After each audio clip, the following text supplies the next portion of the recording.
Hi everybody, Lori here. Thank you so much for joining me. Today I've got a fun project to share with you for WPlus9. I'm excited to use some of their new goodies, the Southern Summer Florals stamp set. There's a 1 and a 2 as well as the basic greeting die. Loving their new products, so let's dive right in.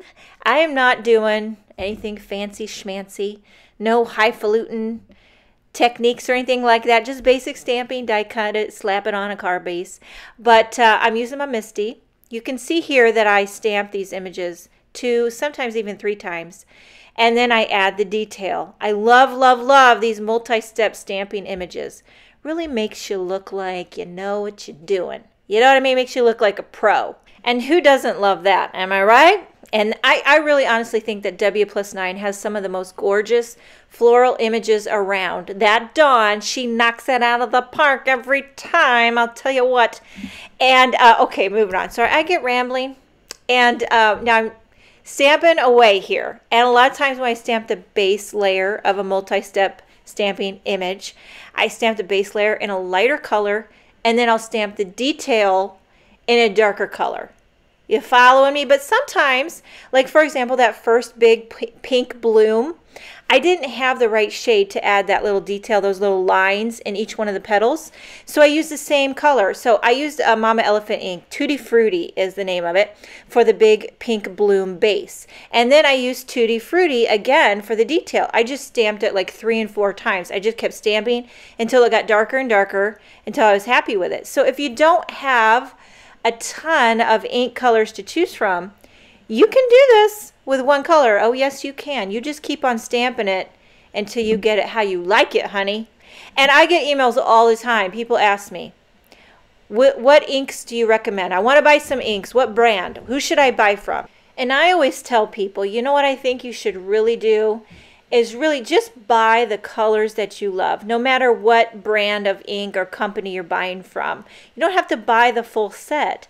Just buy the colors that you really do love, the colors that you're drawn to, because that's honestly when the rubber meets the road, that's what you're going to use the most, are those colors that are your favorites. Because I have a ton of inks, and I really do use some more than others. You know what I mean? It's kind of like clothes. You have your favorites, and that's just the way it is. You know what I'm saying? So I'm just stamping away here, a bunch of leaves. Didn't really have a plan when I was starting this. I just knew I wanted to stamp a bunch of flowers, a bunch of leaves, and then come up with a design. Something that's like really spectacular and just blow your socks off. No. I was just trying to come up with something good and something that I like. So I knew you probably haven't noticed it yet, but I did have a little bit of method to my madness. I try to get every color in the rainbow if I can. So I knew I had red, orange, yellow. I got my green. I had an aqua for the blue, and I got my pink Tutti Frutti kind of pinky purpley flower. So I am covering the rainbow bases. I try to sneak it in under the table when nobody's looking. Okay, so now what I'm doing is taking the coordinating dies.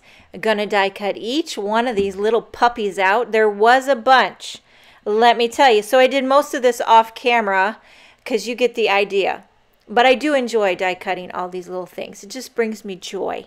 And now I have a fog card base. This is Fog Cardstock by Simon Says Stamp. Flicking on some black Gonzai Tomby watercolors like so. I just like the look of that loosey-goosey flicky look on the back. And then I got one of the basic greeting dies here. This is the Smile.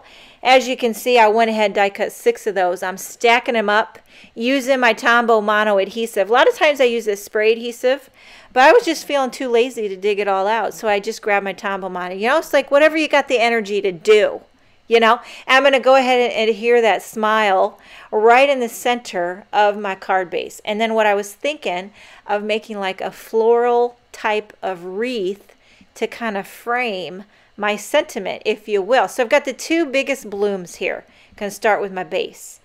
And I'm popping them up with foam tape. I put everything catty corner.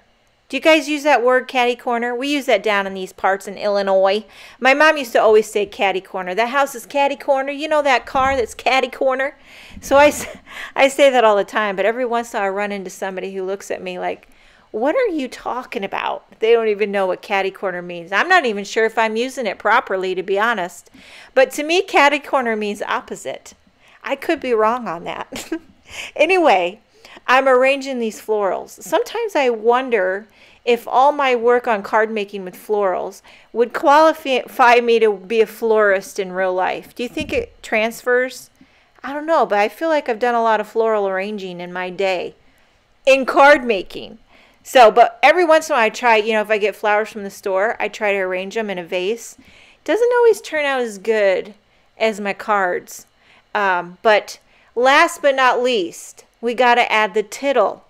The tittle is the dot on the eye, and I had to adhere 6 little tittles on top of one another, and I always like to take my original die cut piece. That helps me to line up that tittle right where it should be. And this card is finished. I love these gorgeous summer southern floral images. Hope you enjoyed the video. Thank you so much for joining me. Have a wonderful day, and I will see you next time.